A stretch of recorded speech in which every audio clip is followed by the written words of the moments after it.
Another first impressions video for Reborn to Master the Blade, Hero King from Hero King to Extraordinary Squire. It's on Crunchyroll. That shouldn't surprise you if you've seen any of my videos. I don't know how many episodes there are. 5, 6. Ah, God, my eyesight's so fucking bad. It's pretty cute. Basically, the what button did I press to make you go back? It was on like the Crunchyroll page. Sorry, my nose itches. And I must have accidentally hit like the home button or something. So that's what the lighting change was. I don't know what the fuck this was. Lighting change was.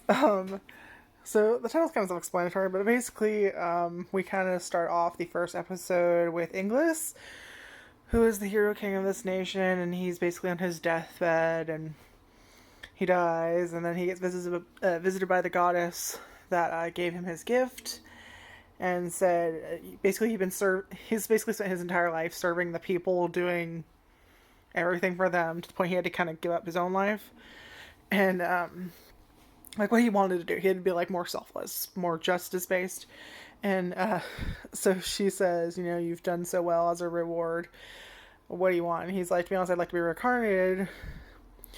And what I actually kind of like it. It's very simple. Is that, like I said, basically he spent his entire life then as someone who took care of the people, and he wants to see, and he kind of had to like to give up his the blade, I guess.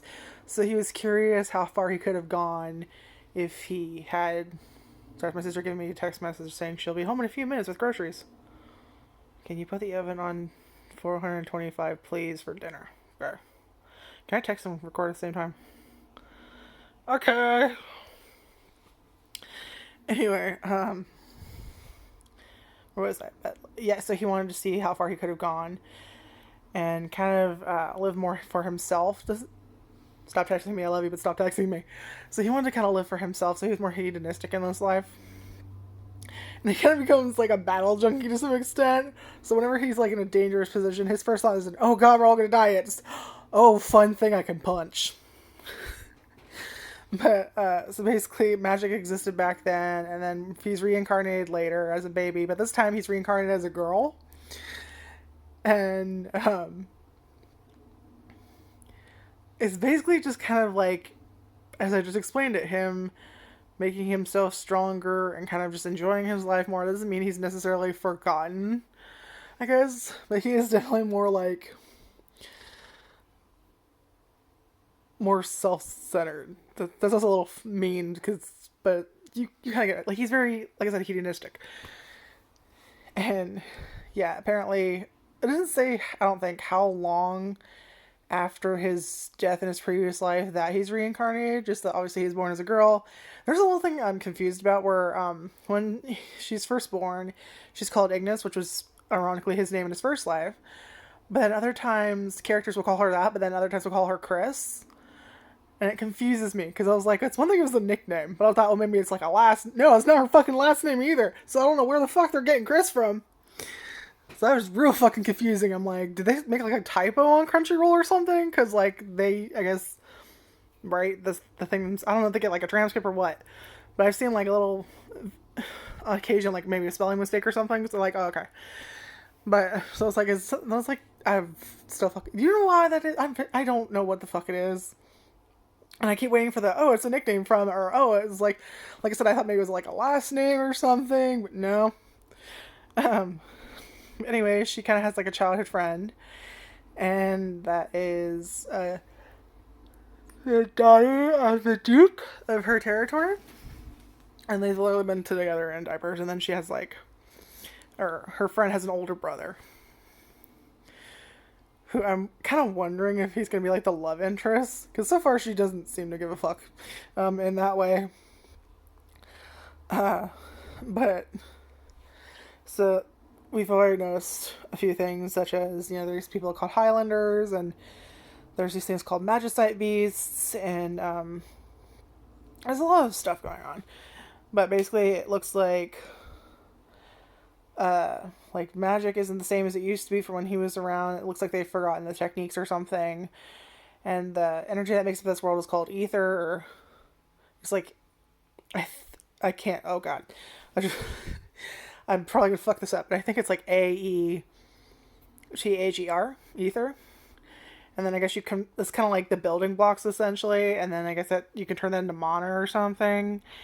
I don't. It's a lot going on, but I'm really enjoying it. I'm actually liking this a lot more than I thought it would,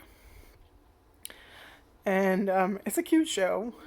So if you like to see a character kind of just doing their thing and being OP for no fucking reason, I mean, to be fair, it's like he remembers his past life. It's not. It was kind of funny to watch the first episode and see like the baby just fucking hyper beam a fucking dragon. That was hilarious. Now it's funnier now that I think about it in that terms. It's the fucking reminds me of Pokemon Stadium and that stupid like game mode or was the test, I don't know, where you had to like you would face off an opponent that would have like hyper beam, and in order to use hyper beam you would have to charge first, so you would skip a turn and then your next time you release it, and then yeah, so you'd have to use a fucking move to block it, and then you get the right timing, so I think it would still hit you, but you'd have one hit point left.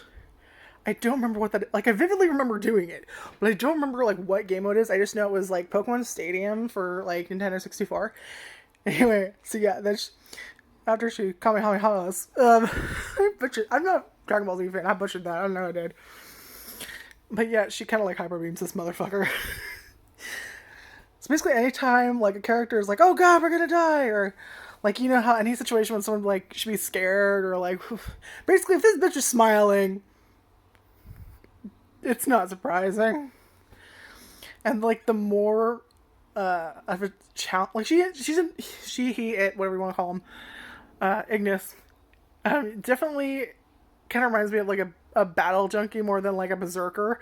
But like that character like has way too much fun fighting, but not like kind of not. Well, I think of like a berserker, someone who's just kind of like a battle junkie, but not as all there. Like they're more instinct based, is what I would think. Not like I fucking know anything, but they tend to be like characters that look like they've lost control or had to. No, it's just so I think battle junkie is more descriptive for her. But anyway, if you like kind of like comedy, battle, OP bullshit anime, you're probably gonna like this one. And I like what's crowd videos and bye.